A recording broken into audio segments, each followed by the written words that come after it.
What up? We just wrapped an 18-and-a-half-hour stream, and we're putting this update together before going to bed, so enjoy it. This is going to be the least edited video of all time. I just won't say anything wrong the whole video. It'll be fine. I will be collapsing into a pile of dust like a vampire as soon as this is live, but we will be back and streaming again throughout the weekend, so check it out. Come talk about, I don't know, different cheeses and desserts with us.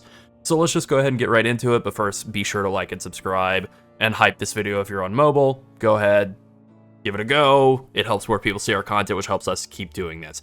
Join our Discord as well. We've got a great community there. All right, so let's talk a bit about how the campaign went. The initial plan for the character was to run through levels 1 through 13, just using Lightning Arrow and Lightning Rod, and that is exactly what we went with. Like, just did that, and it worked really well. Then at 14, we made the swap over to Poison Burst Arrow and Toxic Growth, and pretty much we just stuck to the plan that had been kind of set in place between the Mobalytics and PoE Vault guides. We just stuck with that pretty much the whole way. Now there are some things that are a little bit different in the tree once we got to end game, and there are also some things that offered up some wrinkles that people had questions about, and we'll kind of get to those a little bit later on. But other than that, we mostly just stuck with the plan, and it worked really well.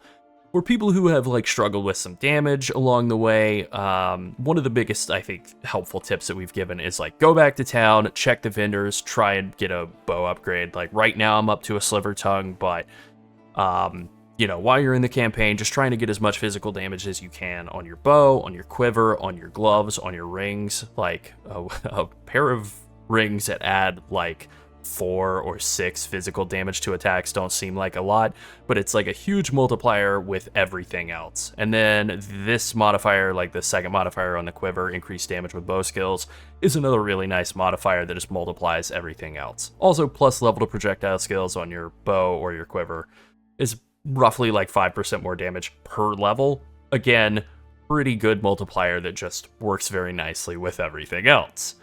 All right, I got into editing, and I just wanted to add that when you're making that swap over at level 14 through the end of Act 1, even early Act 2, even elemental damage for Toxic Growth, it actually works pretty well. Just literally flat damage of any kind will help. Fire damage is a little cringy or annoying or whatever because it can ignite enemies, and then that can cause Gas Arrow to explode. That's a thing that's annoying before Act 3 when you get your first level 3 support gem, and you can make a Resistant Ground level 2. That'll cause Gas Arrow to never explode from fire damage again, but otherwise sometimes fire damage can be a little annoying, but flat lightning, flat cold at the end of Act 1 is actually still useful, even though it doesn't contribute to poison, just because it does a lot of damage, and Toxic Growth hits a lot of times for a lot of damage, and it just is a huge multiplier on literally any type of damage you have. So that's really how you scale damage. And then kind of the biggest thing that people had problems with, including us, during the campaign, is ranger defenses don't really exist, and that's just kind of a reality of playing an Invasion League start character. You just are made out of paper, and the only real defenses are don't get hit, and try to get as much life as possible. And now in in-game, I have this many resistances. They're halfway to cap overall, but for much of the campaign, I was -5 resistances, and sometimes you just fall over and die. So do your best to get as much resistance as you can on rings. Sapphire and Topaz and Ruby rings help a lot with that. But, ultimately, you might have a tough time of it along the way, I guess, at some points. So this bow right here, Doomwind, this is something that I think, this appeared in I think on a vendor in Act 3, halfway through the act, and I didn't replace this bow until literally the final boss of the last intermission. So sometimes just a really good bow can just stick with you for a long time. It did kind of become a problem toward the end of the intermissions, to be honest, but it was fine. Other than maybe the last hour of leveling, the damage felt really smooth and great the whole way. And then once we, kind of into the campaign, got into mapping, got set for that. Switching over to Sliver Tongue, these are pretty cheap at this point. They're less than 10 last I looked. You never know how prices will change, but Pretty good price for a bow that really does a lot of damage because of that insane crit chance. So I'm going to kind of run through the changes in the tree that people maybe didn't expect, that people were like asking a lot of questions about, and that would be this section right here. First and foremost, Intense Dose is a new notable, and there's like just a new channel to Wasting and Fast Acting Toxins, both of which are awesome. So we didn't take these, and the reason is Intense Dose and the small passives along the way to it are pretty weak, especially early. Increased duration of damaging ailments, increased duration of poison, essentially, is not bad. Like, it's not a bad stat.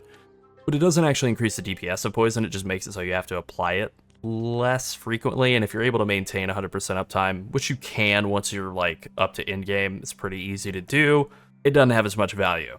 So this, like, first 5 points, where you're getting just basically duration of poison, isn't great. And that's a lot of point investment to spend when you're, like, early in the tree, you know, at, like, level 15 or whatever. Wasting gives you damage with hits against enemies affected by ailments, effectively just this modifier, Vile Wounds, but slightly weaker. It's pretty good, like they're both good. And then you start getting Magnitude of Ailments, which means your poison's actually stronger, and then you can come around the corner and take Fast Acting Toxins, which will give you poison ticking faster. And it also works with Bleed, which is good. You are doing Bleed and poison once you get to end game. I'll kind of show off the setup that I'm running. Currently, Path of Building has not yet been updated, so I can't do anything other than just show you what's on my character on screen, and then we'll get a updated Mobalytics link once POB is updated, and that's all able to be put on the site smoothly. So the idea of coming all the way down here and taking, what is this, 3, 6, 9, 12 points to get these bonuses is like not that bad of a trade-off for 12 entire points once you get to like in-game, because these are really powerful modifiers. Bleed and poison ticking faster, that's awesome. Increased magnitude, and then the duration actually helping, you know, kind of counterbalance the downside of them dealing damage faster. The issue is it's a lot of point investment very early on, so this just really doesn't seem like it's worth taking until you're like well into the end game, but you haven't gotten to the point where you're going to run like some fancy unique jewels. So for now, we're just doing like this kind of a setup here where we did the standard setup: crippling toxins, stacking toxins, all of the standard stuff that we had gone with initially. And then once we had kind of gotten to basically the point between like the early in-game setup, the full in-game setup, all right, let's just audible and take like concussive attack and dizzying hits, and maybe like stupefy will be the next couple of points here. Vile wounds is another couple of points you can take. And the plan here long term is to come up, once we have enough points, to just go all the way up to True Strike and for the Jugular, and maybe even Deadly Force, so I can get all of those and really lean into Sliver Tongue with its incredibly high base crit chance and kind of low damage. Just really lean into a bunch of crit bonus and crit chance. But for now, dizzying hits, stupefy, and concussive attack are all like working well together to just add a bunch of extra damage very, very simply. So in terms of the rest of the gear, it's all like solo self-found garbage. I mean, most of it is just like campaign garbage. You can do a little gambling off of the expedition NPCs. That's how I got this snazzy ring. And then like this quiver is just like something that dropped off of a map boss, I think, or maybe a campaign boss. Level 62. I think that's a campaign boss. But otherwise, the rest of this gear is just like exquisitely bad. It's all terrible, right? We're not super far into maps, so tier 5, like, we'll be blasting more as the day progresses. Hopefully the servals will be smoother and we can like get quite a lot further progressed. But the Sliver Tongue is really doing work, and just to kind of show off the skills that we're using there, Bleed 3, Deadly Poison 2, Bursting Plague, and then because it is Sliver Tongue, you get built-in Fork. You don't need Fork on your Poison Burst Arrow, and so there are kind of two things you can play around with. You can do Heft for a bit more like upfront damage and more contribution of Bleed and Poison, or you can just do Poison 3, which gives more magnitude of poison, and then poison chance doesn't matter. But since everything that you shoot with Poison Burst is going to be bleeding, it's just 20% more poison damage. This seemed like they're pretty close, right? You get something like 17% more poison damage out of Heft, and then also more actual physical damage, but it's a little bit more RNG, whereas Poison 3 is just more reliable. Then Toxic Growth is a standard setup, concentrated area, escalating poison, deadly poison, long fuse. All right, now let's talk about how Toxic Growth changed, because it is firing 4 pustules at a time. I have qualityed this up. This is the first thing you want to quality up now. This is definitely worth qualitying up quickly because it gives you 2 extra pustules for being at 20% quality, and it fires so much faster now. It's so much more forgiving. Like, it's way easier to use than it used to be. Previously, you basically had to have gas arrow down, and then you would shoot like 1 at a time and wait for them to explode, and then recast. Now you can like chain cast, and if gas arrow fades, it's okay. You can even like shoot it off a couple of times, and it's not a big deal. And this is basically what bossing looks like now, right? You gas arrow down, and then you're just shooting the Toxic Growth, and then if a couple of seconds pass, oh, no problem, get that gas arrow down and just keep going. As for gas arrow, it's the same. Multi-shot and persistent ground 2 are both like hugely valuable. Persistent ground 3, whenever I get another rank 5 support gem, will be in there. Encroaching ground also is super important. Like, you can see how much area it adds. And once I can get another gem socket, I'll try and get even more area scaling or whatever, but that's fine. Vine Arrow is not really getting a lot of use. It just is there to slow stuff. And then currently I'm not using Wind Dancer. We've got Plague Bearer and Herald of Plague. It's doing a great job spreading poisons. This feels as good as it did in the past league, maybe even a little better. It's already a larger radius than the built-in Pathfinder poison spreading was before. And Plague Bearer is still like really useful at this point in the state of gear scaling. Eventually we're going to drop that for Wind Dancer, but we haven't quite hit that yet. Defenses are still really bad, and damage is still like very much at a premium. And then we have Herald of Blood with Bleed 3, Poison 3, and Overreach, and it's doing a pretty good job of like helping propagate those poison and bleed pops throughout packs. So that's the skill gems. That is most of the passives. Another thing that people pointed out and wanted to talk about a little bit, and we just wanted to make sure that we mentioned here, is the surpassing chance to fire an additional projectile here in the multi-shot section of the tree. This requires a lot of points for only 40% chance for an extra projectile. And then the other chance to get an additional arrow over here with quick fingers, this is 60%. So if you take both of those, it is 100% chance for an extra arrow, which is actually super annoying because it causes your arrows to like fork around. Like if I tried to shoot the well and I was shooting 2 arrows, they would split around it. And this is kind of an issue with a lot of the like dual string bows. Those have all been changed down to 50% surpassing chance. So they're like less physical damage. And also now they're very annoying unless you get all the way up to 200% surpassing chance, where you're shooting 3 arrows at a time. So it kind of just seems like surpassing chance to fire extra arrows is just kind of like not dead on arrival. If you're able to get enough of it to get up to 3 arrows at a time, then it's great. But otherwise, kind of not that great. You're better off just like getting Fork, and Sliver Tongue does that really well, and then it also gives you all that Pierce too for just insane clear. Despite the fact that POB is not updated, or POB, whatever, however I'm saying it today, despite the fact that that's not updated, Mobalytics and the PoE Vault guides are both up to date, and you can follow them along.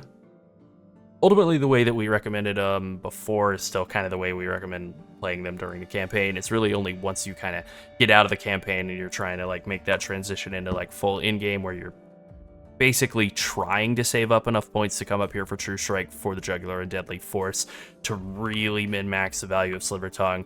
So the build has really progressed super well as soon as it got into in-game. It was just blasting immediately, and it felt really, really awesome to play. There's plenty of things that are on the docket for upgrades. Rizlatha's Coil is one of many, many great things that we're going to be pursuing. A helm with a ton of energy shield to take advantage of Subterfuge Mask. A body armor with a ton of evasion rating to take advantage of Spectral Ward. We're only just now scaling the energy shield and evasion rating, which is still terrible. We'll need Spirit to add in Ghost Dance. The list goes on and on, right? There's an infinite number of things to upgrade, and it's going to be a lot of fun to do that. All right, with all that being said, I never really actually just said it out loud. The build cranked during most of the campaign. It absolutely shredded everything. It felt super duper awesome to play. And then finally, I guess the Ascendancy nodes, Overwhelming Toxicity and Relentless Pursuit, are super familiar.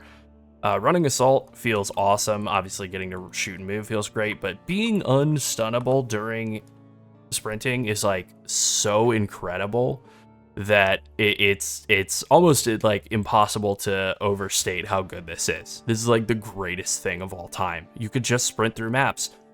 I thought somehow there would be a downside, and then there isn't. You just can sprint through maps. That's it. So incredible, like as good as we hoped it would be. And then, you know, the next will be probably getting just like 5 extra passive points by coming up here to Path of the Sorceress. Maybe we'll take advantage of that at some point. Haven't planned it at all. No idea. All right, question time. What is your favorite Christmas dessert or holiday dessert? If you don't celebrate Christmas, that's fine. As long as you celebrate dessert, we're fine with it.